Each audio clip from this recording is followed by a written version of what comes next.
Assalamualaikum, ikuti kami pemuda berjalan berbagi ilmu, subscribe, like, and share. Bismillahirrahmanirrahim. Babun najasati wa izalatiha. Bab ini menjelaskan tentang najis dan cara menghilangkan najis. Alladzi yathuru minan najasati salah satun. Sesuatu yang bisa cuci dari najis itu ada tiga perkara. Yang pertama, al-khamru idza takhallalat bi nafsiha, yaitu khamr bila mana ketika khamr ini menjadi cuka dengan sendirinya, dengan tanpa ada campuran yang lain.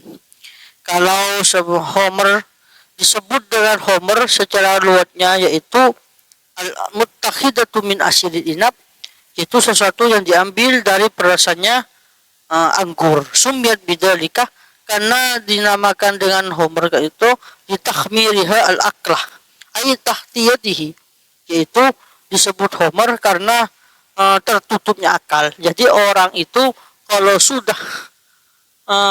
sudah minum khamr maka akal itu sudah tertutup.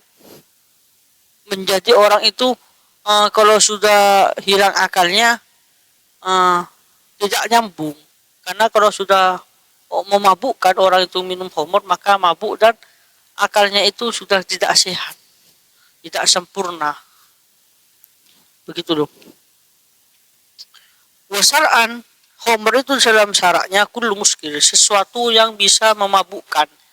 Setiap sesuatu yang bisa memabukkan. Jadi apa saja walaupun bukan khamr yang kita tahu seperti bintang dan selain-selainnya, yang penting dia itu mabuk, baik lim dan semacam-macamnya yang model-model sekarang oplosan itu juga termasuk khamr. Al-khamru idza takhallalat bi nafsiha bi an tusahibha ainun ajnabiyun. Jadi memang khamr ini bila mana bisa menjadi cuka dengan dirinya sendiri, bi an la tusahibha ainun ajnabiyun, bila mana tidak ada campuran dengan benda-benda yang lain.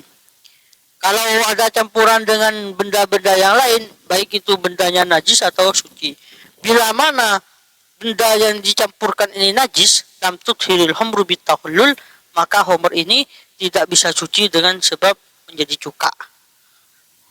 Bila mana khamrnya itu tahiratun, fa in nuz'at qabla tahallul, kalau barang yang suci, campuran barang yang suci ini sudah diangkat, dicabut sebelum bercampur, walan yang fasil minha syai'un, dan tidak ada misah dari sesuatu ini, tidak ada pemisahnya, langsung dicabut, lam tadur, maka tidak bahaya campuran yang suci itu, asalkan langsung diambil itu. Wa illa bi an lam tunza qabla tahallul,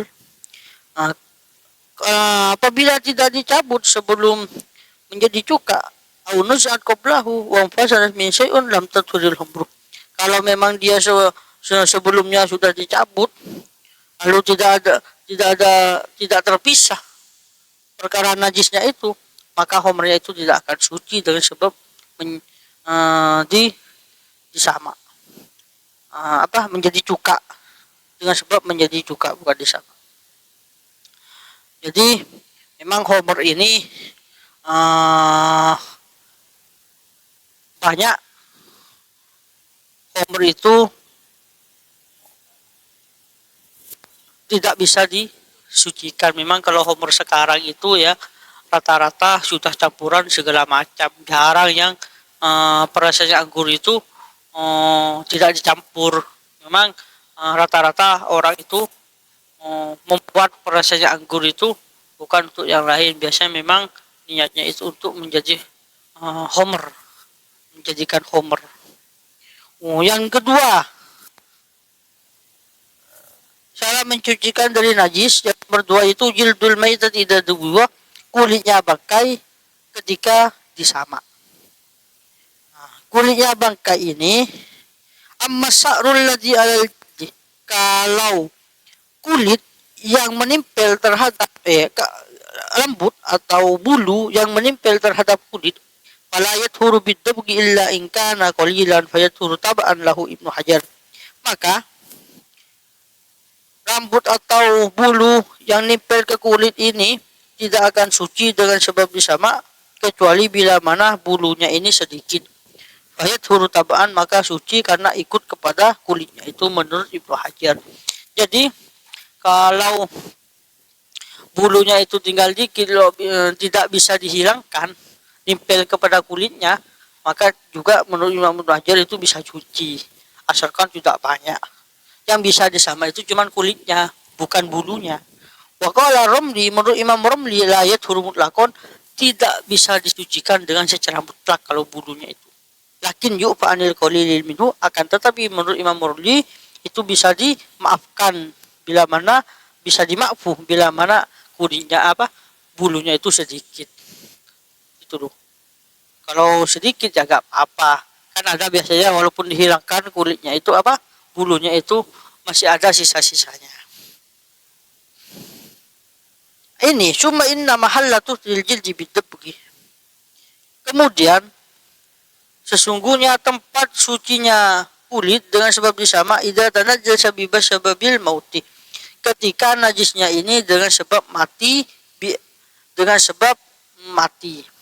Biangkan atau hiron halal hayati, bila mana adanya itu suci ketika masih hidup, seperti kambing, seperti sapi dan selain-selainnya. Amma idza kana najisan, kalau memang hidupnya itu sudah najis, kajildil kalbi wal khinzir, seperti kulitnya anjing dan babi, wa mata waladin minhuma, atau hewan yang dilahirkan oleh babi dan anjing, fala yathuru bidabghi, maka tidak bisa disucikan dengan sebab disama. Yang bisa disama itu bila mana pada waktu hidup itu dikatakan suci. Wa hukmul jildil al-mutanajjis bil mauti ba'da dabghi, hukum kulit yang terkena najis dengan sebab mati, yang najis maksudnya dengan sebab mati setelah disama, hukumnya itu seperti baju yang terkena najis binajasatin mutawassithah, dengan najis mutawassithah. Yathuru biha yathuru bihi, maka ya suci seperti baju. Gimana kalau baju terkena najis? Kan bisa disucikan. Sama dengan kulit ketika terkena najis gitu loh. Kita bangkai maka bisa disucikan dengan disama kalau baju dengan cara dicuci. Lakin la yadurru atharu dibaghi ba'da waslihi, akan tetapi bekasnya disama ini tidak akan bahaya setelah dibasuhnya. Bagi kalau sudah dibasuh ya sama, kulit itu kalau jadi bangkai hewannya, maka kulitnya bisa bisa disama kulitnya. Sama dengan baju itu. Gimana kalau najisnya dicuci?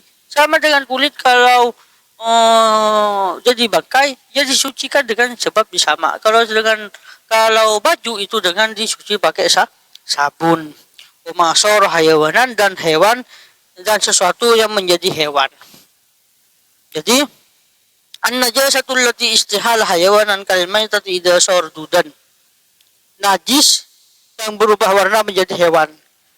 Seperti bangkai ketika menjadi dudan, menjadi ulat. Nah, lalu ulatnya itu jadi kepompong, kupu-kupu. Itu ya, kupu-kupunya jadi suci. Karena itu kan dari ulat memang. Nah, ini sesuatu yang bisa suci, sesuatu yang najis bisa disucikan. Wallahu a'lam bishawab.